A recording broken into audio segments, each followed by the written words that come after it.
Gideon était un gigachad puissant mais malheureux qui a quitté la guilde des héros pour devenir dealer. Mais tout change quand une princesse en fuite lui demande de l'héberger en échange d'un mariage de travail. Ils finissent par tomber amoureux. Au départ, Gideon est chevalier dans la guilde avec des guerriers puissants bénis par les dieux pour vaincre le démon. L'équipe est dirigée par le plus grand héros du monde et sa petite sœur, Ruti, destinée à sauver tout le monde. Contrairement à elle, Gideon a reçu le don de guider, qu'il utilise pour aider son équipe. Après des années d'aventure, tous surpassent Gideon en force, et Arès juge sa combativité trop faible. Il dit à Gideon que Ruti ne mettrait jamais son frère à la porte, mais Gideon refuse d'être un poids et décide de quitter la guilde en secret. Des années plus tard, il vit paisiblement dans un petit village sous un faux nom en tant qu'aventurier de bas niveau, rêvant d'une vie tranquille comme apothicaire. Il prend sous son aile un petit elfe nommé Tonto. Quelques jours plus tard, un aventurier, Albert, lui dit qu'un Holbert course un tueur humain. Gideon refuse, disant qu'il veut vivre paisiblement et ouvrir son apothicaire, ce qui met Albert en colère. Plus tard, un elfe nommé Gans frappe à sa porte et lui dit que Tonta est gravement malade. Gideon va le voir, identifie une rare maladie, l'œil blanc, qui rendra le garçon aveugle en quelques heures. Gideon explique que le seul remède est une herbe spéciale appelée aiguille de sang, mais la zone de croissance est interdite à cause des aventuriers chassant l'Aulbert, et quiconque pénètre sera puni. Par désespoir, Gans promet une grosse récompense à Gideon s'il sauve Tanta. Gwydion accepte d'y aller, non pour la récompense, mais pour sauver Tanta. Plus tard, il découvre que l'endroit a été ravagé par la magie du feu. Ne voulant pas abandonner, il fouille les ruines calcinées à la recherche de plantes survivantes. Soudain, l'Aulbert apparaît en quête de chair humaine, mais Gideon sort son épée et abat la bête sans difficulté. Plus tard, l'équipe d'Albert découvre le corps de l'Aulbert et conclut que celui qui l'a tué devait être un guerrier puissant. Entre-temps, Gideon livre avec succès les aiguilles de sang à Gonze. Tonta reçoit les soins nécessaires et se rétablit. Tout le monde se réjouit, et le médecin, impressionné par le potentiel de Gideon, promet d'orienter ses futurs clients vers lui une fois son apothicaire ouvert. Gonze remercie Gideon et lui propose de lui offrir tous les elfes qu'il veut. Gideon refuse et se contente de demander ce qu'il veut le plus, son apothicaire. Quelques mois plus tard, grâce à l'aide de Gonze et Tonta, son apothicaire commence à fonctionner. Là, Gideon entend des clients parler de la victoire de la guilde des héros contre un ennemi de niveau Frieza, et il est content d'apprendre que la guilde prospère sans lui. Quand Gonze lui demande quel est son prochain objectif, Gideon rétorque qu'il a déjà réalisé son rêve et qu'il souhaite juste mener une vie paisible. Mais dans la guilde, une aventurière de rang B, nommée Rizlet, arrive pour soumettre son rapport. En parlant avec la réceptionniste, Maigria, il mentionne le nouvel apothicaire. Curieuse, Rizlet se renseigne sur son propriétaire. Maigria évoque Gideon comme un chevalier caché ayant dissimulé ses réelles capacités, et Rizlet soupçonne qu'elle sait précisément de qui il s'agit. Après quelques jours d'ouverture, l'apothicaire de Gideon peine à attirer des clients, et il s'inquiète que ses remèdes se gâtent avant d'être vendus. Juste à ce moment-là, la porte s'ouvre et Rizlet entre, mais en le voyant, elle le reconnaît immédiatement comme son ancien camarade disparu.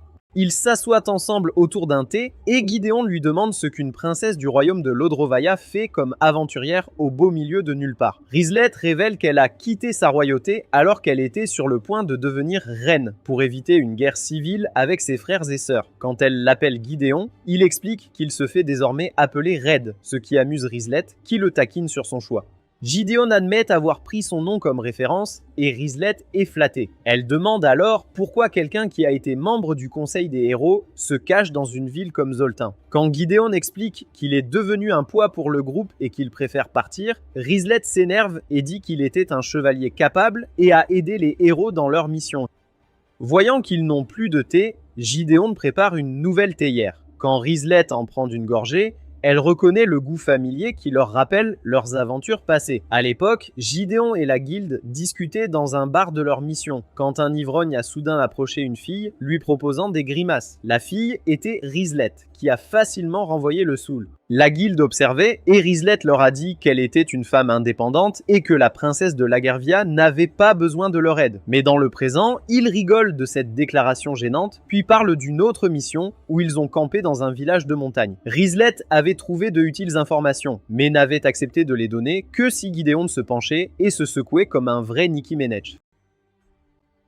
Cependant, à la surprise de Rizlet, Gideon a mis de côté sa fierté et lui a demandé gentiment, ce qui a fissuré sa carapace et l'a poussé à parler. Elle lui a alors dit qu'elle avait découvert des traces étranges menant vers une cabane au nord, mais qu'il n'y avait aucun signe de voyageurs là-bas. Avec cette information, Gideon a conclu à l'utilisation de la magie et a suggéré que l'armée du Seigneur Démon pourrait être impliquée et a proposé d'enquêter ensemble.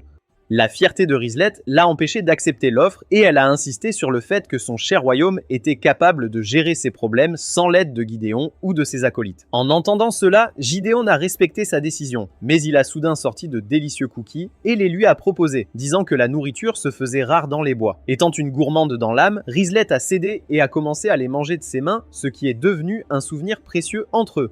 Gideon a alors souligné que Rizlet avait l'habitude de cacher ses véritables pensées derrière une fierté plus grande que celle du triste Sins. Mais il a dit qu'elle avait vraiment appris à être honnête avec elle-même après avoir affronté le démon Shisandan, ce qui a déclenché un souvenir douloureux. Des années plus tôt, la Gourvia a connu une crise croissante lorsque ses réserves de nourriture, de lotion et de papier toilette ont commencé à diminuer. Lors d'un conseil de guerre d'urgence, Rizlet a proposé une stratégie audacieuse pour attaquer les réserves alimentaires de l'ennemi et son mentor, qui commandait les forces du royaume, a loué le plan et l'a mis en œuvre. Pendant ce temps, le groupe de héros a été chargé de défendre la capitale. Mais c'était un piège car personne ne savait que le commandant s'était secrètement allié aux démons et avait l'intention de provoquer la chute de Logarvia. Juste au moment où sa trahison est devenue claire, Gideon est arrivé et l'a abattu, et la véritable identité de l'homme a été révélée lorsqu'il s'est transformé en démon Shisandan. Une bataille féroce s'est ensuivie, mais avant que la situation ne devienne encore plus chaotique, Ruti est apparue et étant l'héroïne toute puissante, elle a vaincu Shisandan et mis fin à sa terreur. Cette bataille a laissé Rizlet traumatisé, voyant que son mentor de confiance avait trahi le royaume, combiné à la perte de nombreux soldats, ce qui l'a accablé. Pendant quelques jours, elle s'est isolée de tous, mais Gideon est venu la chercher et l'a trouvée en train de lutter sous le poids du chagrin et de la responsabilité. Plutôt que de lui offrir une compassion vide, il lui a rappelé que des gens comptaient encore sur son leadership et ces mots l'ont aidé à retrouver sa détermination et à retourner au commandement. De retour dans le présent, les souvenirs flottent entre eux et après avoir retrouvé l'un des rares qui la comprend vraiment, Rizlet annonce soudainement qu'elle veut un poste à la pharmacie. Gideon refuse immédiatement, ne voulant pas risquer la vie paisible pour laquelle il a travaillé si dur. Mais pour chaque argument que Gideon présente à Rizlet, elle les renverse comme si elle était Méliodas. Elle souligne alors qu'elle peut gérer la boutique pendant qu'il cueille des herbes, s'occuper des clients et aider à améliorer les affaires. Et Gideon réalise que son aide pourrait vraiment faire prospérer la pharmacie, alors il est d'accord. En quelques jours, Rizlet prouve immédiatement sa valeur. Quand Gideon lui présente une potion qu'il a créée pour augmenter le volume d'autres potions, elle identifie rapidement les problèmes économiques que cela pourrait engendrer. Elle passe ensuite en revue un autre produit, un nouveau médicament contre la douleur, et explique que les règlements locaux exigent l'approbation du conseil de Zoltyn avant qu'il puisse être vendu. Là, Gideon réalise que Rizlet comprend le commerce bien mieux qu'il ne s'y attendait, alors il lui suggère de passer dès qu'elle a du temps libre pour aider. Mais Rizlet rejette entièrement l'idée et annonce plutôt qu'elle a l'intention de rester définitivement. Elle commence même à discuter de plans pour un grand lit, une plus grande baignoire, et diverses rénovations de la maison. Pendant que Gideon est déconcerté, sa vie autrefois tranquille devient soudain plus mouvementée avec la présence de ce joli derrière. Ailleurs, Arès présente un nouveau membre au groupe de héros en la personne d'une assassin nommée Tisa, et il la présente comme le remplaçant de Gideon et l'accueille officiellement dans le groupe. Puis Ruti apparaît et elle accepte Tisa comme membre de l'équipe. Elle déplace ensuite leur attention vers leur prochaine mission, consistant à localiser une ancienne arme qui était autrefois maniée par un ancien seigneur démon. Le lendemain matin, Gideon se réveille pour découvrir qu'il a apparemment fini par dormir par terre. Mais quand il regarde son lit, il est accueilli par la vue des adorables chiots divins, ce qui le réveille lui et son junior. Mon heure et c'est venu. Quand Rizlet se réveille, elle descend et trouve Gideon qui a préparé le petit déjeuner pour eux. Ils dînent ensemble et Rizlet déguste avec enthousiasme la nourriture tout en discutant de leurs plans pour la journée. Agissant comme son partenaire commercial officieux, elle lui rappelle qu'ils doivent obtenir l'approbation du conseil municipal pour son nouveau médicament antidouleur, ce qu'il lui promet de faire. Ensuite, elle parle de son salaire et à la surprise de Gideon, elle demande des salaires inférieurs à ceux des ouvriers d'usines des pays en développement, mais il choisit de l'accepter. Ils se dirigent ensuite en ville pour commencer leur course et en marchant, ils discutent de la vie d'un héros Mais Rizlet assure Gideon qu'elle est heureuse de vivre une vie paisible ici avec lui. Puis, leur première halte est un magasin de meubles tenu par un marchand gobelin qui a réussi à échapper aux tueurs de gobelins. Quand le gobelin remarque Rizlet en compagnie de Gideon, il est immédiatement surpris et Rizlet annonce joyeusement qu'elle a emménagé avec lui et est ici pour acheter un lit, laissant le marchand penser qu'il prévoit de l'utiliser après. Mais il lui offre ensuite ses félicitations, supposant qu'ils sont devenus un couple. Gideon est perplexe quant à la raison pour laquelle le gobelin est amical avec Rizlet et pas avec lui. Et le marchand explique qu'à la différence de Gideon, qui est un radin qui négocie les prix, Rizlet est une cliente directe qui paie le prix fort. Pendant ce temps, Rizlet choisit un nouveau lit pour la maison et demande qu'il soit livré à la pharmacie. En sortant du magasin, elle fait l'éloge de la qualité des marchandises. Gideon explique que l'habileté des gobelins vient d'une bénédiction d'artisans. Ils discutent ensuite davantage des bénédictions et Gideon dit qu'elles sont accordées par les Godamnises et que les faire avancer entraîne souvent de graves conséquences car le système encourage le conflit, créant de nombreux problèmes dans leur monde. Sur le chemin du bureau du conseil, Gideon voit Tonta être intimidé. Alors il intervient rapidement. Après avoir vérifié Tonta, Gideon remarque aussi que l'ami de Tonta, Al, a été blessé lors de la rixe. À ce moment-là, Rizlet arrive et Tonta est choquée de voir une princesse comme elle passer tant de temps avec Gideon. Quand elle mentionne qu'elle vit avec lui, le garçon n'en croit pas ses oreilles. Gideon demande ce qui a causé la bagarre et Tonta explique que le gros porc Aktami les a attaqués sans raison. Mais Al ajoute qu'Aktami n'a pas toujours été aussi agressif et qu'il a commencé à agir ainsi récemment. Entendant leur explication, Gideon soupçonne immédiatement la cause. Sachant que certaines bénédictions peuvent fortement influencer le comportement d'une personne, surtout si l'individu a une affinité naturelle pour elle. Cette explication inquiète Al, qui révèle qu'il possède déjà une bénédiction de maître des armes et il craint de devenir violent lui aussi. Gideon et Rizlet lui assurent qu'une bénédiction ne détermine pas le caractère. Bien que cela puisse influencer leurs tendances, les individus ont encore la liberté de choisir qui ils deviennent. Gideon encourage donc Al à apprendre à contrôler ses capacités plutôt qu'à les craindre. Rassurés, les garçons rentrent de chez eux. Lorsqu'ils arrivent au bureau du conseil, ils présentent le nouveau médicament au conseil. Mais Monsieur Genki refuse leur proposition presque immédiatement. Plutôt que de se décourager, Rizlet suggère de parler à quelqu'un d'au-dessus du conseil. Et celui-ci, il rejette aussi leur proposition, mais explique que le conseil fait face à une forte pression après qu'un remède précédemment approuvé ait été détourné dans un commerce illégal. Cette controverse a entaché la confiance du public et a rendu les responsables prudents concernant l'approbation de nouveaux produits. Mais après avoir examiné le médicament de Gideon, l'agent accepte d'aider à faire avancer le processus d'approbation. Sur le chemin du retour, Gideon s'excuse de dépendre autant des efforts de Rizlet, mais elle lui assure qu'elle aime vraiment aider et est heureuse de contribuer au succès de la pharmacie. De retour au magasin, ils commencent à réfléchir à des moyens d'attirer plus de clients et suggèrent de créer un produit que les gens rechercheraient activement. En utilisant à la fois ses connaissances herboristes et ses talents de guide, Gideon développe une gamme de produits de boulangerie médicinaux qui sont non seulement bénéfiques, mais aussi savoureux. Rizlet goûte alors le premier lot de biscuits et est vraiment impressionné. Bientôt, les clients commencent à affluer à la pharmacie. Pour la première fois depuis son ouverture, l'entreprise de Gideon prospère. Pendant ce temps, au loin, les tensions continuent de monter au sein du groupe du héros, où Donan se dispute ouvertement avec Arès, mettant en cause plusieurs échecs récents du groupe. Il estime aussi qu'expulser Gideon était une grave erreur et souligne que le groupe n'a jamais autant peiné quand Gideon était leur guide. Convaincus qu'ils ont besoin de lui, Donan demande à Ruti la permission de chercher Gideon et à sa grande surprise, elle accepte immédiatement.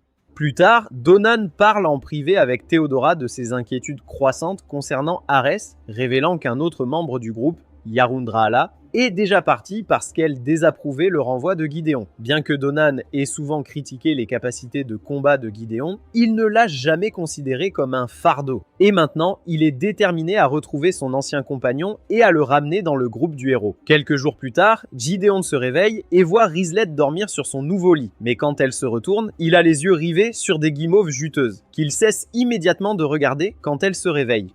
Alors qu'ils commencent leur matinée, Gideon réfléchit à tout ce qui lui est arrivé et à combien sa vie a changé. Il se voyait autrefois membre du groupe du héros et finit par vivre comme un noble, ouvrant maintenant sa propre pharmacie dans une région paisible aux côtés d'une princesse blonde.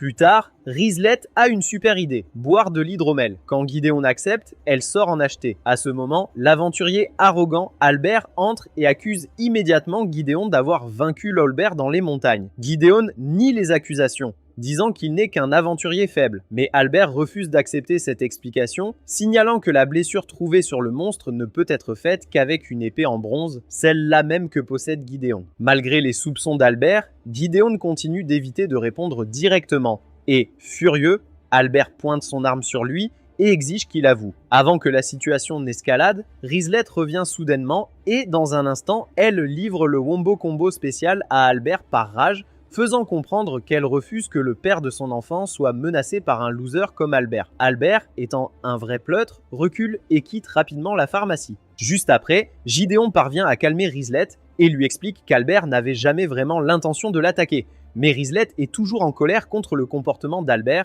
et s'interroge sur pourquoi Gideon ne s'est pas défendu plus agressivement. Gideon explique simplement qu'il a compris les intentions d'Albert et a choisi de ne pas faire escalader le conflit. Cette nuit-là, ils dînent pour célébrer leur progrès avec la pharmacie et l'achat de meubles pour en faire leur maison. Rizlet suggère ensuite d'obtenir une baignoire, ce à quoi Gideon pense que c'est une bonne idée. Mais cela lui donne une idée et il propose que Rizlet essaie son sauna préféré, ce qu'elle accepte. Cependant, une fois sur place, au lieu de se détendre, Gideon se retrouve coincé avec Gon et le gobelin en compétition dans la chaleur pour voir qui s'effondrera en premier. Les deux commencent alors à poser des questions à Gideon sur sa vie avec Rizlet et s'il a réussi à conquérir cette grotte et à mouiller le maillot. Refusant de répondre à leurs questions dégradantes, Gideon va ajouter plus de chaleur, mais sa serviette glisse, et quand Gans aperçoit son mandingo, il s'effondre, mettant fin à leur compétition. Dehors, la femme de Gans le gronde pour avoir essayé de rivaliser avec Mr. Mandingo et un gobelin littéral. Gideon fait remarquer à quel point l'endroit est vide et le propriétaire du sauna, Zeph, les informe d'un nouveau rival sauna ouvert par un noble avec des restaurants et des prostituées pas chères, ce qui a pris ses clients. Nao refuse de le laisser abandonner si facilement et encouragé par sa détermination, tout le monde décide de soutenir l'entreprise en difficulté en commandant des boissons et en y passant plus de temps. Le lendemain, Nao et Rizlet réfléchissent à des idées pour aider Zeph à attirer des clients, tandis que Gideon leur sert du thé. Au milieu de cela, Gideon a une idée en pensant à la tisane qu'il leur a servie et il se dirige tout droit vers Zeph. Il lui présente un mélange d'herbes spéciales dans un sac et lui explique que certaines communautés elfes utilisent des traitements à la vapeur d'herbe pour réduire la fatigue et améliorer la relaxation. Gideon propose d'offrir cette expérience comme un service unique au sauna qui ne peut être vécu ailleurs. Bien que Zeph soit d'abord sceptique, Gideon propose de fournir les herbes régulièrement à un prix raisonnable. Encouragé par la proposition, Zeph accepte de l'essayer et récompense même Gideon et ses amis avec des passes à vie. Ensuite, Gideon va se détendre dans le sauna, mais les filles le surprennent en le rejoignant et lui proposant de la compagnie. Alors que la plupart des hommes auraient commencé à se masturber, Gideon propose qu'il devrait partir, mais Rizlet refuse de le laisser faire et insiste pour qu'ils profitent du sauna ensemble. Pendant ce temps, Gideon devient rouge comme les joues de ta mère après une nuit avec ton père et taquine les deux pour être embarrassé. Elle dit ensuite à Rizlet à quel point Gideon est incroyable par rapport aux nobles de la ville ayant vu comment elle a sauvé son fils. Mais la combinaison de compliments et de plot est trop pour lui et Gideon s'effondre. Sur le chemin du retour, Rizlet réfléchit à combien elle en vient à aimer la vie à Zoltan, admettant qu'elle ne s'attendait pas à ce qu'un style de vie si paisible soit si gratifiant. Pendant ce temps, loin de Zoltan, les tensions continuent de croître au sein du groupe de héros et Arès est de plus en plus frustré que plusieurs membres aient quitté le groupe depuis le départ de Gideon. Près de lui, Tisa est assise tranquillement à côté de Théodora qui lui demande ce qu'elle pense de la situation actuelle de l'équipe. Tisa répond calmement qu'elle s'en fiche et suivra la décision que le groupe prendra.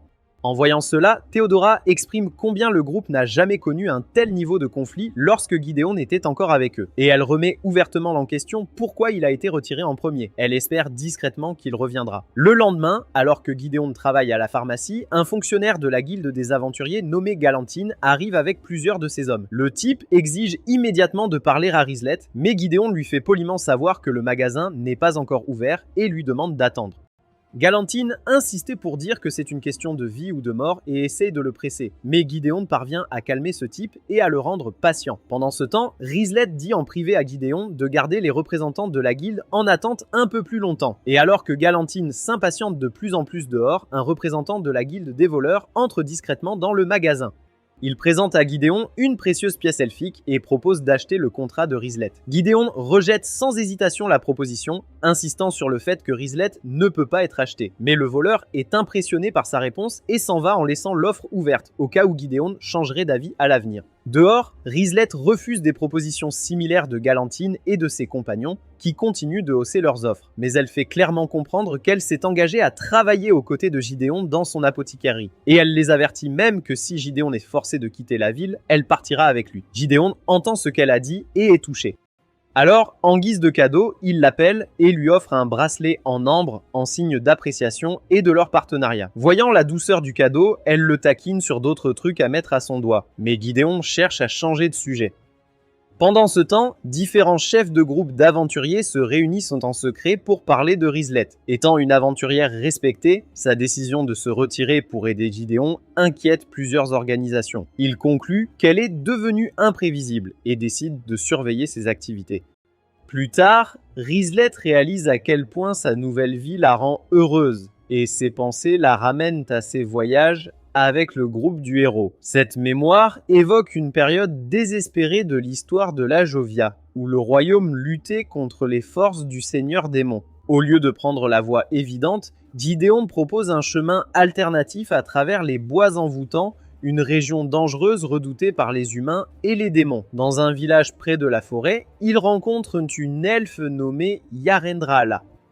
Gideon reconnaît rapidement la valeur de ses capacités et lui accorde sa confiance. Donan et Théodora restent pour protéger le village voisin, tandis qu'Arès embauche des mercenaires pour recueillir des informations. En s'enfonçant dans la forêt, Rizlet remarque à quel point Gideon et Yarendraala collaborent naturellement. Bien qu'elle essaie de ne pas se laisser emporter, elle devient de plus en plus jalouse, ce que Rudy remarque rapidement. S'éloignant du groupe, elle demande doucement à Rizlet si elle a des sentiments pour Gideon. Yarendraala souligne que ses émotions sont plus évidentes que de l'eau mouillée, et qu'il y a une chance que Gideon ressente la même chose. Lorsque Rizlet demande si Yarendraala s'intéresse à Gideon, l'elfe le nie. Elle explique qu'elle le considère comme un ami proche et admire sa dévotion, souhaitant surtout qu'il puisse vivre paisiblement. Leur conversation est interrompue lorsque des éclaireurs démoniaques attaquent suite à la trahison des mercenaires d'Arès. Malgré l'urgence, Gideon élabore rapidement une nouvelle stratégie. Après la bataille, Rudy s'excuse auprès de Gideon pour les risques pris et le prend dans ses bras, mais il la rassure. Ensuite, ils reprennent leur aventure pendant que Rizlet aide à construire son royaume. En livrant, un aventurier l'approche et menace de la faire chanter à propos de sa décision d'abandonner ses responsabilités royales pour vivre à Zoltan. Rizlet, imperturbable, déclare qu'elle préfère sa vie actuelle et s'en va. À l'époque, Arès avait prétendu que Gideon était parti de son plein gré, mais Ruti a immédiatement ressenti que quelque chose clochait, compte tenu de la forte réaction de sa bénédiction. Depuis le départ de Gideon, Ruti ressent un vide qu'elle ne peut ignorer, surtout avec l'incertitude entourant sa disparition et les mensonges d'Arès qui pèsent sur son esprit. Lors de leur enquête, ils trouvent un homme effondré au sol avec un battement de cœur irrégulier. Gideon agit rapidement, utilisant ses compétences pour préparer un traitement d'urgence. Une fois la crise passée, Newman révèle que l'homme semble avoir fait une overdose de la poudre médicinale récemment approuvée. Il met en garde contre des cas similaires de plus en plus fréquents. Au cours du repas, Gideon lui parle du cas de surdose de leur voisin et Rizlet soupçonne que le médicament en question est plus dangereux qu'il n'y paraît. Gideon reconnaît que la situation est préoccupante, mais soutient qu'enquêter sur la source n'est pas de leur ressort. Pour se distraire, il suggère plutôt de passer une journée au bord de la rivière. Le duo se rend alors sur place à dos de Drake volant et ils passent la journée à faire plaisir aux spectateurs avec Rizlet qui nage, grignote des barbecues et boit du jus. Cependant, Gideon ressent l'inconfort, alors il évoque à quel point il est amusant de voir comment Rizlet agit différemment par rapport à leurs retrouvailles. Finalement, Rizlet admet qu'elle a toujours craint qu'il rejette ses sentiments, mais voyant qu'il en parle d'abord, elle se sent certaine et lui exprime ses sentiments, qu'il scelle par un baiser passionné.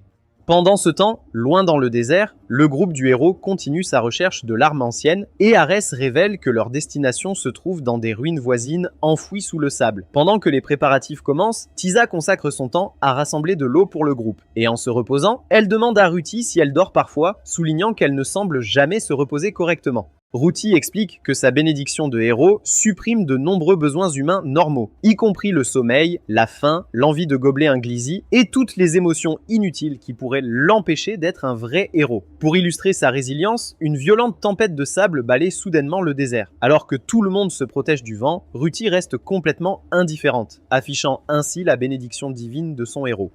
Des jours plus tard, Gideon et Rizlet reprennent leur vie normale à l'apothicaire. Et Rizlet est troublée par les rumeurs entourant le médicament mystérieux. Elle parle d'avoir entendu des villageois décrire ses effets comme faisant en sorte que les gens se sentent complètement différents de leur soi normal, ce que ressent Snoop Dogg chaque jour. Avant qu'ils ne puissent discuter davantage, un homme blessé trébuche dans leur établissement à la recherche d'aide.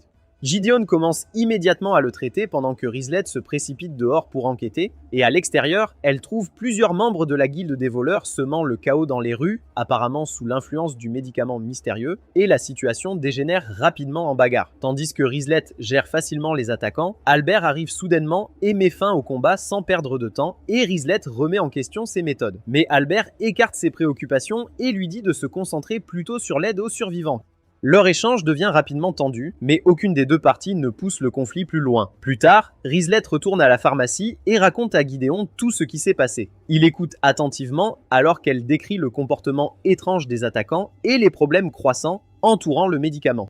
À ce moment, Tanta et Al arrivent et les petits amis les rejoignent pour déjeuner. Et Al avoue qu'il est inquiet au sujet de sa bénédiction de maître des armes, craignant qu'elle n'impacte son avenir de manière indésirable. Gideon suggère que la plupart de son anxiété vient du fait qu'il n'a pas encore trouvé de direction pour ses capacités. Et Rizlet acquiesce, expliquant que les bénédictions sont plus faciles à gérer une fois qu'une personne apprend à les appliquer en fonction de ses objectifs. Lorsque Al révèle qu'il veut aider avec l'entreprise de transport de son père, Gideon remarque que de nombreux outils et compétences peuvent bénéficier de la maîtrise, l'important étant de choisir un chemin qui lui convient.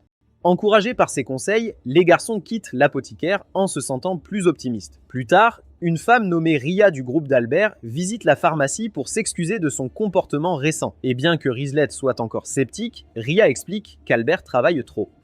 Elle révèle que la bénédiction de champion d'Albert le pousse constamment à réussir, et sa frustration d'être coincé à Zoltan n'a fait qu'aggraver les choses. Après avoir entendu son explication, Gideon conclut qu'Albert a du mal à concilier ses ambitions avec la réalité de sa situation de misérable aventurier de rang B, au lieu de ses rêves de devenir Hokage et de sauver Sasuke. Ailleurs, Donan est assis seul dans une taverne, frustré par l'état du groupe du héros. Mais soudain, un étranger mystérieux s'approche et lui offre des informations qui pourraient l'aider à localiser Gideon. De retour à Zoltan, une tempête commence à s'abattre à l'extérieur et Gideon prépare une boisson chaude au miel et au lait pour Rizlet et lui-même, une recette qu'il faisait souvent pour sa sœur. Mentionner Ruti amène Gideon et Rizlet à se demander comment elle va et cette pensée déclenche un souvenir de leur passé.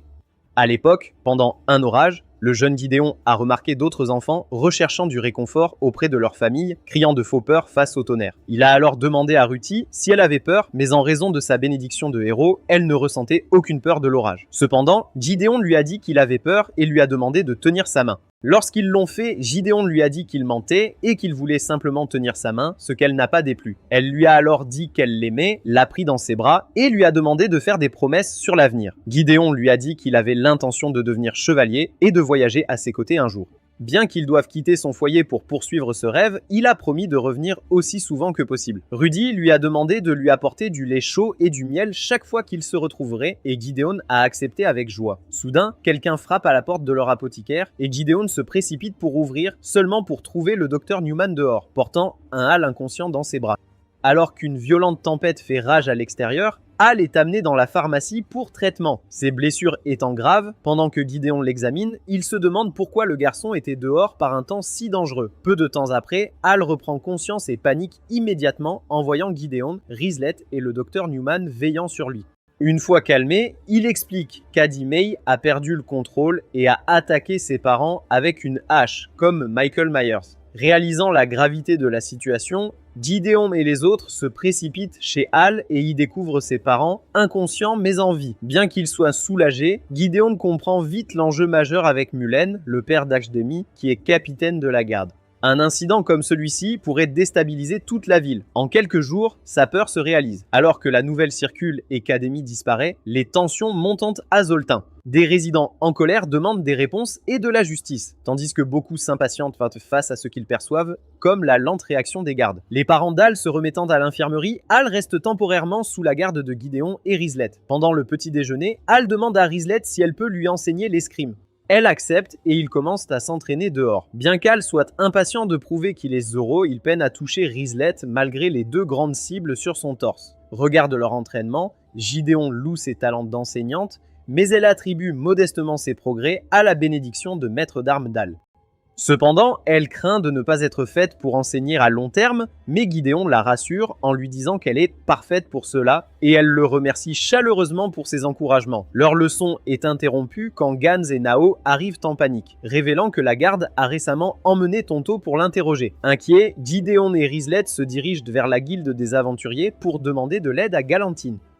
Galantine accepte d'aider à organiser une enquête commune et leur fournit une lettre d'introduction adressée au capitaine Mullen à qui il doit une faveur. Avec la lettre en main, ils se dirigent vers le quartier général de la garde. Bien qu'ils aient d'abord dû faire face aux gardes, la lettre les aide à parler avec Mullen en personne.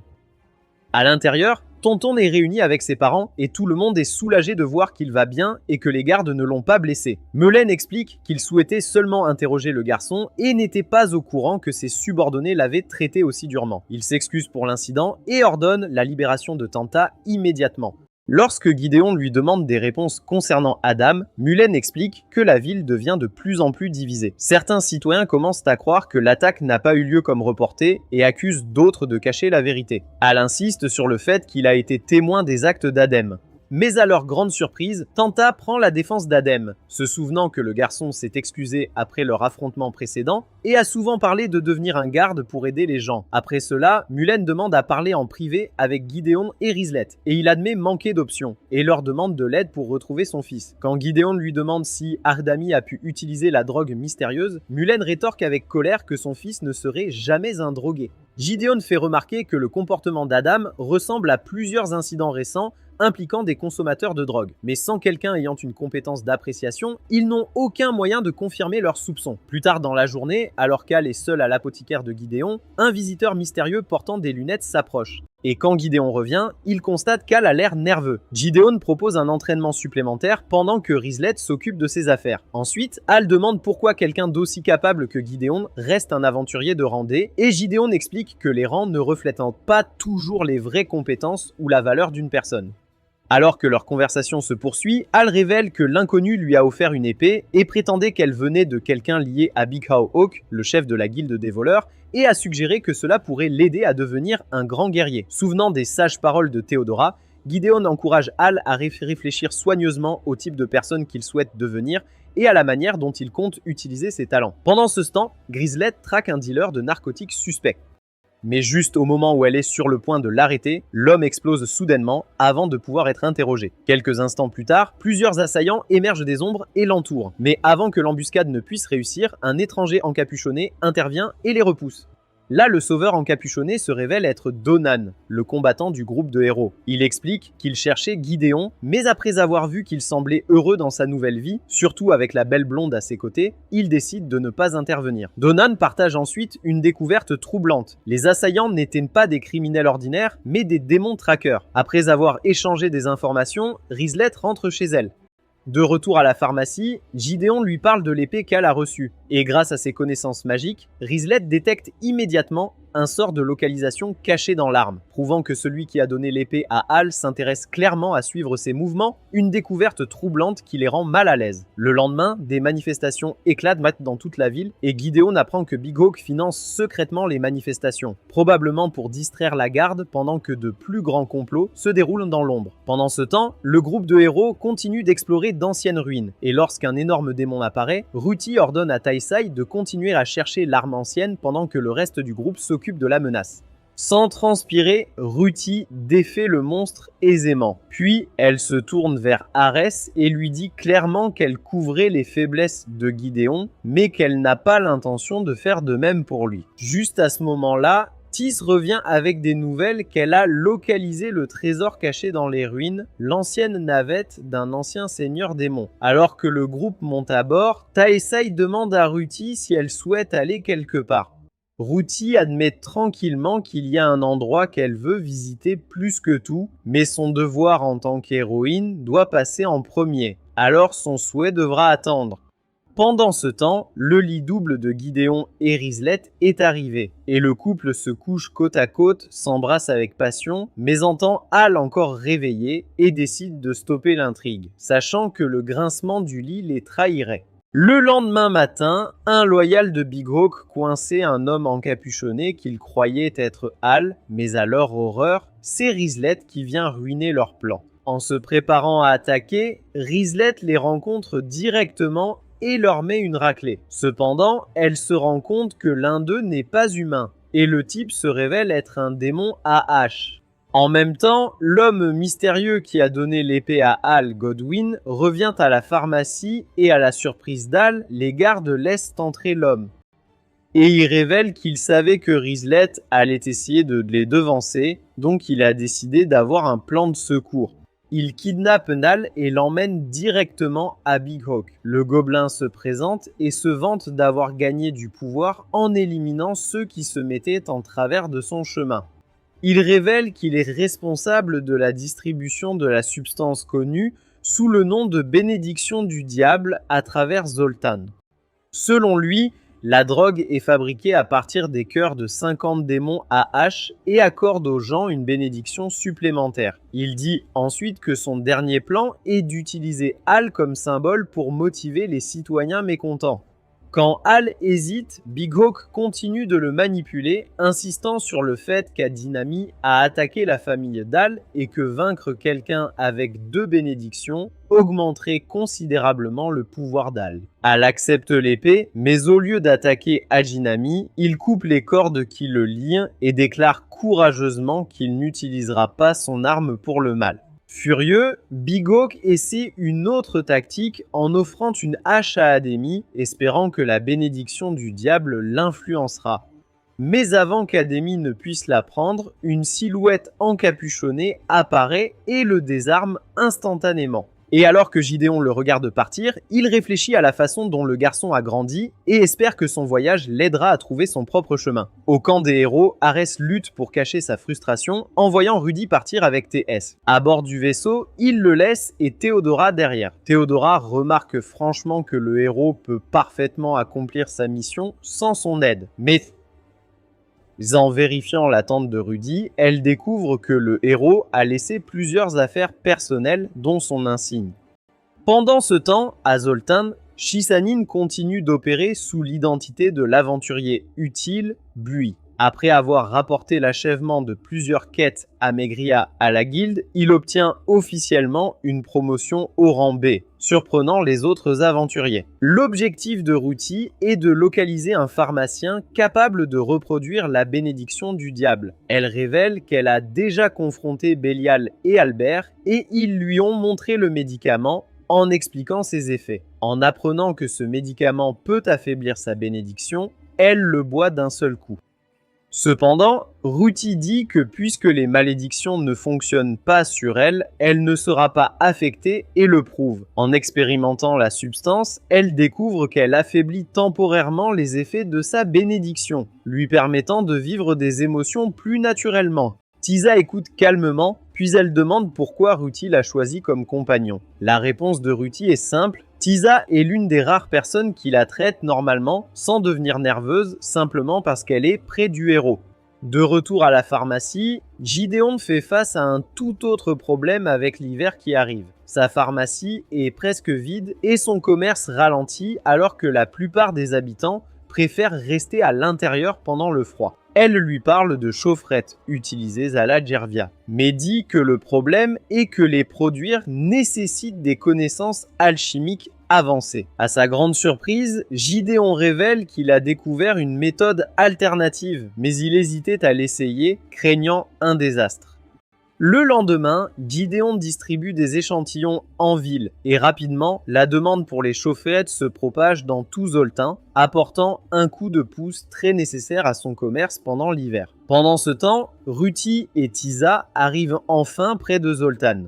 Tissé se demande si elle a attaqué un village gobelin aperçu depuis le vaisseau, mais Ruti explique calmement que les gobelins souffrent d'une maladie et qu'elle les a soignés, recevant l'arme en récompense. En approchant d'un pont, il rencontre Noto, un percepteur de péage. Peu après, Otto croise Gideon et tente le même coup, se retrouvant une nouvelle fois dans la rivière, prouvant que les frères et sœurs se ressemblent. Plus tard dans la soirée, Ruti arrive aux portes de Zoltan, portant le corps d'un gros monstre qu'elle a vaincu. Ailleurs, Gideon passe la soirée à savourer un repas. Par pur hasard, Tiz s'arrête pour acheter de la nourriture. En observant son comportement, Gideon conclut rapidement qu'elle essaie délibérément de ne pas se faire remarquer. Mais Tisae parvient à une conclusion similaire à son sujet. Cependant, aucun d'eux n'essaie quoi que ce soit. De retour à l'auberge, Tisae informe Rudy du mystérieux homme qu'elle a rencontré. Elle avertit que quelqu'un avec son niveau de conscience pourrait poser un problème s'ils ne font pas attention, surtout en considérant leur projet de libérer Godwin de prison. Le lendemain, Ruti se promène en ville pour rassembler des informations. En même temps, un dragon féerique apparaît à la pharmacie de Gideon et les conduit, lui et Rizlet, dans la forêt. La créature les amène à une colonie féerique cachée où sa maîtresse a besoin d'aide. Ensuite, Gideon examine la fée et découvre qu'une puissante malédiction lui pompe lentement son énergie spirituelle. Comme ses effets ressemblent à un sort de cauchemar, elle n'a pas réalisé ce qui se passait. Grâce à ses connaissances médicales, Gideon prépare un traitement pour atténuer les symptômes, et la fée accepte avec gratitude son aide. Alors qu'il s'apprête à partir, Rizlet se demande si la malédiction pourrait être liée à la mystérieuse maladie qui se propage à Zoltan, et Gideon admet que c'est possible. Cette nuit-là, Rudy et Tissé parviennent à libérer l'alchimiste Godwin de prison et le cachent en lieu sûr. Même si la mission réussit, Godwin subit plusieurs blessures durant l'évasion. Le matin suivant, Rudy décide qu'ils ont besoin de médicaments pour qu'ils se rétablissent. Lorsqu'elle demande où trouver une pharmacie fiable, Seth recommande immédiatement la célèbre boutique dont elle a tant entendu parler. Plus tard dans la journée, alors que Gideon sert des clients et discute de la récente évasion avec Gon, la porte s'ouvre et deux voyageurs entrent. Un bref instant, le monde semble s'arrêter, et le masque froid et composé que Ruti porte habituellement disparaît complètement. Sans hésitation, elle traverse la pièce et enlace Gideon, retrouvant enfin le frère qui lui a tant manqué. Lorsque Gonze quitte le magasin, Tis demande s'il peut le savoir, et Gideon leur assure qu'il ne dira rien. Tissu se présente correctement à Gideon et celui-ci réalise qu'elle est celle qui le remplace. Pendant ce temps, Ruti demande immédiatement s'il vit seul et Gideon explique qu'il vit avec leur ancien camarade Rizlet avant de demander ce qu'Ares lui a dit sur sa disparition. Ruti explique qu'Ares lui a dit que Gideon s'était enfui comme une guêpe et Gideon maudit mentalement le sage avant d'expliquer ce qui s'est réellement passé. Une fois qu'il a fini de raconter l'histoire, il s'excuse d'avoir disparu sans rien dire. À l'entendre, elle lui demande immédiatement de rejoindre la troupe du héros, offrant même de chasser l'existence désagréable d'Arès de leur équipe et révélant comment leur groupe a déclin depuis le départ de Gideon. Mais Gideon refuse et explique qu'il a construit une nouvelle vie à Zoltan et n'a pas l'intention de l'abandonner. Ruti accepte sa réponse et déclare immédiatement qu'elle va simplement déménager à Zoltan. Juste à ce moment-là, Rizlet revient et est complètement choqué de trouver le héros à l'apothicaire. Après que tout le monde se soit installé avec un peu de thé, Gideon demande à Ruti pourquoi elle est venue à Zoltan et Ruti explique qu'elle le cherche, lui et une autre personne. Selon elle, les chances de vaincre le Seigneur Démon sont minces sans eux deux, ce qui rend Rizlet nerveuse. Rizlet demande ensuite à Gideon s'il compte partir, et il lui assure que non. Ruti révèle alors de manière désinvolte qu'elle déménage aussi à Zoltan, ce qui parvient à surprendre encore une fois Rizlet. Plus tard dans la nuit, Tisa rend visite à Godwin et lui annonce qu'ils vont rester en ville plus longtemps que prévu, et il commence à paniquer. De son point de vue, chaque jour supplémentaire à Zoltan est une nouvelle occasion de se faire attraper et de retourner en prison. De retour à l'auberge, Tisa informe Rudy qu'ils ne peuvent pas garder Godwin enfermé indéfiniment, surtout s'il va devoir créer l'accolade du diable. Rudy répond En mentionnant les ruines elfiques dont elle a entendu parler dans les montagnes, Antissa fait remarquer que des ruines anciennes semblent être un bon plan de cachette. En discutant de l'idée, Ruti se lève soudainement et se rapproche d'elle, et l'araignée de Tisa essaie de la prévenir de quelque chose. Pensant que Ruti va faire du mal à son araignée adorée, Tisa recule et tire son épée, mais précise immédiatement qu'elle n'a pas l'intention de la blesser. Après s'être excusée pour le malentendu, Tisa réalise qu'elle a réagi trop rapidement et que Ruti semble ne pas comprendre la véritable amitié. Déterminée à corriger cela, elle présente Ruti à l'araignée qu'elle essayait de caresser au départ. Ailleurs, nous le voyons seul étudier une carte tout en cherchant l'emplacement des ruines elfiques.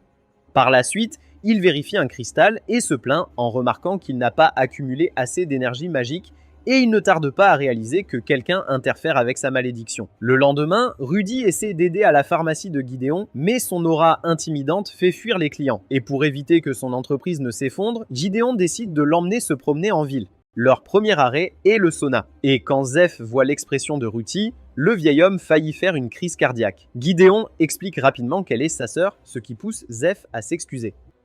À l'intérieur du sauna, Ruti attire presque immédiatement l'attention par sa nature terrifiante. Et quand elle sort, elle s'assoit avec Gideon en buvant une bouteille de lait. Pendant qu'ils parlent, une jeune fille s'approche d'eux et crie que Ruti s'est apparemment séchée sans utiliser de serviette.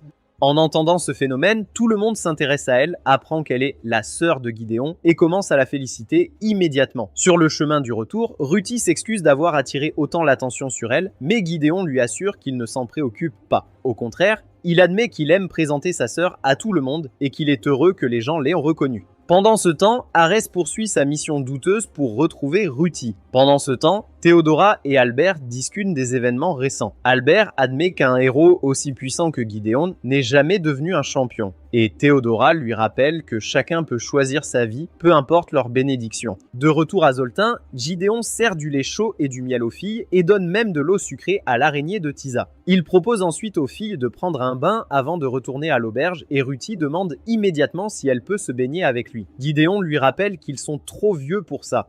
Ruti s'adresse alors à Rizlet. Tisa se porte alors volontaire pour se joindre à elle et affiche fièrement son journal où elle note chaque bain qu'elle a pris, y compris toutes les tailles de melons qu'elle a rencontrées. Pendant le bain, Rudy partage une histoire de son enfance où il a tenté de sauver un enfant d'un ours hibou.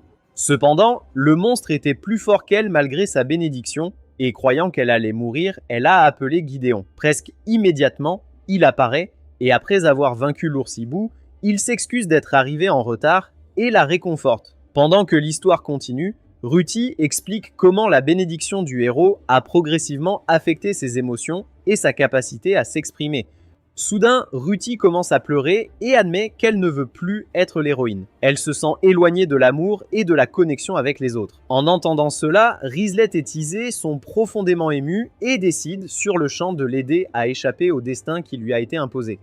Le lendemain, Gideon remercie Tis pour son soutien à Ruti et d'être une amie sur qui on peut compter, admettant qu'il comprend à quel point la vie est devenue difficile pour sa sœur à cause de sa bénédiction. Lorsque Tis explique qu'un démon sous contrat poursuit Ruti, tout le monde devient immédiatement inquiet. Tissa demande si cela l'ennuie que Ruti ait libéré l'alchimiste de prison, mais Gideon balaye cette inquiétude et dit que cela peut être réglé plus tard. Tisa se propose d'aller au port acheter les matériaux nécessaires à Godwyn pour continuer ses recherches. Puis, le groupe se prépare à louer des drakes pour un voyage en montagne et au port, Gideon croise par surprise Donan. Les deux vieux compagnons s'assoient ensemble et passent un moment à discuter autour d'un thé. Pendant ce temps, le groupe de Théodora et Albert recueille aussi des informations autour du port, tandis qu'Arès se sépare des autres. Voyant Gideon et Donan ensemble, il les observe discrètement. Donan dit à Gideon que le groupe du héros a du mal depuis son départ et il admet que c'est la raison pour laquelle il est venu le chercher. Cependant, Gideon reste ferme dans sa décision de rester à Zoltin. Donan accepte la réponse et décide de rester en ville un peu plus longtemps. Lorsque Gideon révèle que Ruti est aussi à Zoltan et explique sa situation avec la bénédiction du diable, Donan est choqué et résout immédiatement d'aider. Alors qu'ils discutent de la suite, un autre Donan, un imposteur, rencontre Arès dans une auberge voisine. L'imposteur révèle tout ce qu'il sait sur les déplacements de Gideon et Arès est furieux d'apprendre que Gideon vit paisiblement à Zoltan avec Rizlet et exige de savoir où se trouve la pharmacie. Il se rue vers le magasin et commence à détruire les lieux dans un accès de colère. Pendant ce temps, le vrai Donan révèle une vérité troublante. Shisandan est toujours en vie. Lors d'une rencontre précédente, le démon l'a attaqué et un monstre impliqué dans la bataille lui a sectionné le bras. En en discutant, ils aperçoivent un Drake volant vers les montagnes avec Ares et l'imposteur à bord. Réalisant qu'ils se dirigent vers Ruti, ils partent à leur poursuite. Gideon atteint Rizlet le premier et lui raconte tout ce que Donan a révélé. Rizlet s'excuse de ne pas avoir mentionné sa précédente rencontre avec Donan, mais Gideon réalise rapidement que l'homme qu'elle a rencontré était en réalité Shisandan déguisé. Ils conviennent tous les deux que cette tromperie a suffisamment duré. Déterminés à mettre fin à la menace, ils se dirigent vers les ruines elfiques et grâce à sa compétence de guide, Gideon navigue facilement dans le labyrinthe ancien et localise la chambre où Godwyn se cache. Il ordonne à l'alchimiste effrayé de convoquer Ruti et Godwyn refuse par peur de ses pouvoirs. Mais Gideon insiste jusqu'à ce qu'il finisse par accepter. Quelques instants plus tard, Ruti se précipite dans la pièce et Gideon explique qu'il développe un médicament spécial destiné à aider à supprimer les effets de sa bénédiction. Confuse, Rudy dit qu'elle a toujours cru que son rêve était de devenir chevalier et de sauver le monde, mais il lui corrige doucement et explique que plus que tout, il a toujours voulu la protéger car elle est la personne la plus importante dans sa vie. Dans les montagnes, Shasandan et Ares cherchent Rudy et le démon parle des ruines anciennes. Pendant ce temps, le vrai Donan retrouve Théodora et monte sur un Drake pour rattraper les autres. À l'intérieur des ruines, le groupe de Gideon retrouve Tis et parle de la bénédiction du diable avec Godwyn. Ruti explique que la substance n'a pas accordé de nouvelles bénédictions, mais a éveillé une force mystérieuse en elle. Godwyn trouve cela étrange, mais pense que ce n'est pas dangereux car cela n'affecte pas son comportement de manière nuisible. Soudain, Tisé ressent quelque chose s'approcher et Gideon identifie les créatures comme des yeux volants. Avant que quiconque ne puisse réagir, Ruti les détruit d'un seul sort et se précipite vers la source. Gideon la suit et les frères et sœurs arrivent dans une salle où Ares les attend. Obsédé, Ares exige que Ruti retourne au groupe des héros. Mais Ruti refuse calmement et dit qu'elle a choisi de rester avec Gideon. Furieux, Ares attaque Gideon, mais Ruti intervient instantanément. En frappant Ares, elle lui dit qu'elle a évité les blessures fatalement et déclare fermement qu'elle abandonne son rôle de héros. À ce moment, Shisandan apparaît et propose son aide au sage blessé. Il se révèle comme un démon et tente Ares avec la promesse d'un puissant artefact caché profondément dans les ruines, un objet lié au tout premier héros. Obsédé par la restauration du groupe des héros, Ares perd de vue la raison et est convaincu que trouver la relique du héros est la seule voie à suivre. Dans son esprit, son but est d'être aux côtés de Rudy, prêt à tout sacrifier pour que cela arrive. Après avoir partagé leurs connaissances, le groupe conclut que les yeux volants étaient contrôlés par Ares. Peu après, Teddy détecte un mouvement plus profond dans les ruines. Elle confirme qu'Ares se dirige vers les niveaux inférieurs avec un autre individu que tout le monde suppose être Shasandan. Le groupe se lance alors à sa poursuite et Godwyn les rejoint à contre-cœur, sachant qu'il est plus sûr de rester avec les autres que de vagabonder dans les ruines seul. Pendant ce temps, Théodora guide Donan à travers une autre section des ruines. Puis, il défonce une série de chambres et découvre Ares et Shasandan. Le démon attaque immédiatement, mais le nouveau bras prothétique de Donan lui donne assez de force pour submerger son adversaire. Alors que Shasandan commence à perdre du terrain, il appelle désespérément Ares à intervenir. Après un bref moment d'hésitation, Ares lance un sort qui distrait Donan. Profitant de l'ouverture, Shisandan frappe et enchaîne avec une attaque magique dévastatrice de près. Même après avoir subi une blessure mortelle, Donan continue à combattre le démon jusqu'à ce que sa force l'abandonne. En observant la scène, Ares est surpris par le peu de culpabilité qu'il ressent, lui rappelant qu'il a manipulé Gideon pour quitter le groupe des héros. Convaincu d'être sur la bonne voie, il suit Shasandan plus profondément dans les ruines. Finalement, ils arrivent dans une chambre secrète contenant les vraies épées sacrées, appelées les Vengeurs Sacrés. Shasandan explique que l'épée que Ruti tient est juste une réplique, tandis que les Vengeurs Sacrés sont des artefacts authentiques liés au héros original, bien plus puissants que la bénédiction de Ruti. Finalement, ils entrent dans une grande salle et trouvent Shasandan déguisé en ancien commandant de Rizlet. Sans hésiter, ils lancent une attaque. Pourtant, Ares utilise une puissante magie de feu pour les tenir à distance. Rudy protège le groupe des flammes et offre à Arès une dernière chance de se rendre, ce qu'il refuse. Ailleurs, Albert et Théodora découvrent le corps gravement blessé de Donan. Ils parviennent à le stabiliser en utilisant des médicaments et des techniques de guérison. Dans la salle principale, Arès tente de forcer Rudy vers l'un des Vengeurs sacrés, espérant qu'elle prendra l'arme. En réponse, Rudy déclenche un immense tourbillon qui brise les armes sur le champ de bataille. Soudain, Théodora rejoint le conflit et retient Rizlet, confrontant directement Rudy. Rudy insistait sur le fait qu'elle ne veut plus de cette responsabilité, mais Théodora rétorque que de nombreuses vies dépendent d'elle. Elle soutient même que même Gideon ne peut pas vaincre le Seigneur démon seul. Théodora lui rappelle que le groupe de héros a sauvé sa patrie, mais Rizlet répond qu'il ne s'agissait ni de destin ni de volonté divine. C'étaient des individus unis malgré leurs croyances. Rizlet refuse de céder, arguant qu'imposer de telles attentes à ceux qui souffrent est injuste. Près de là, un monstre commence à se relever et Rudy l'élimine rapidement pour protéger Rizlet. Profitant de la distraction, Chassandan détruit son épée. Convaincu d'être proche de la victoire, Arès se tourne vers Thysa, qui rejette fermement ses idéaux et déclare vouloir aider Rudy. Dès qu'ils sont libres, Gideon se lance en avant. Avec l'aide de Rizlet, il évite les sorts d'Arès et réduit la distance. Dans un coup décisif, il tranche les mains des sages. Pendant ce temps, Rudy combat Chassandan qui la provoque en disant qu'un héros n'a pas le droit de chercher une vie paisible. Ces mots éveillent une colère puissante en elle.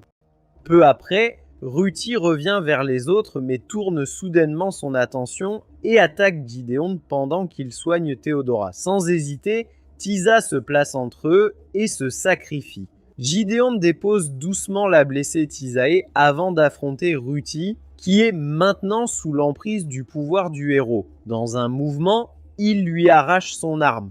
Le choc du combat la fait sortir de sa transe et restaure ses sens. Comprenant ce qui se passe, Rudy se précipite vers Thysa et tente désespérément de la soigner.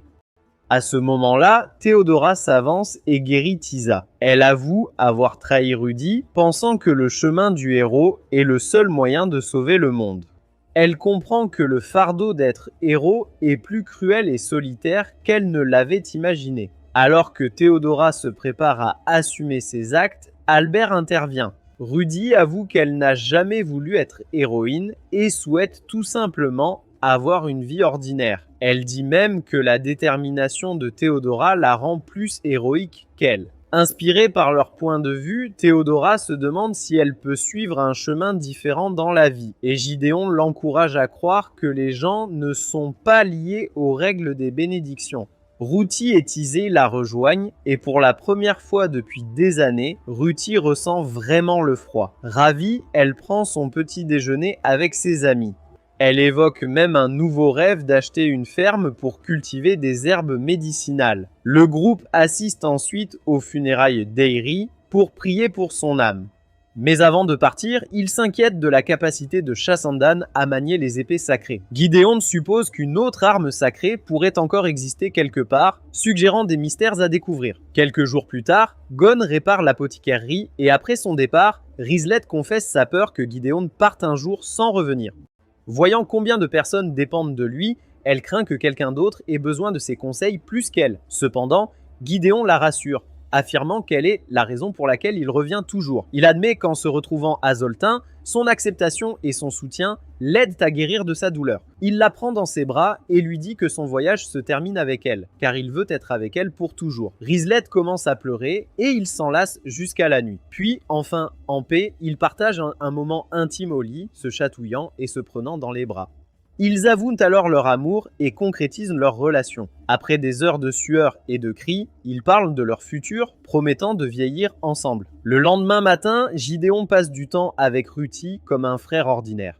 Il la présente aux villageois, lui montre le marché et lui achète un cadeau. En marchant ensemble, Rudy exprime sa joie de profiter enfin d'une vie normale et de se faire de vrais amis. Elle demande à Gideon de rester à ses côtés et il promet de le faire. Plus tard, allongée sur l'herbe, Rudy s'endort paisiblement, enfin contente d'elle-même. Mais ensuite, Magria arrive et les informe qu'un village voisin a été envahi par des ogres.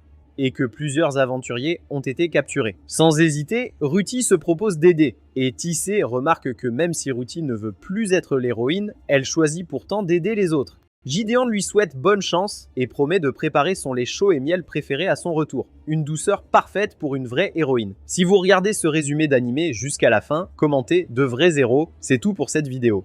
Laissez un like si vous avez apprécié et si vous voulez en voir plus, regardez cette vidéo à l'écran.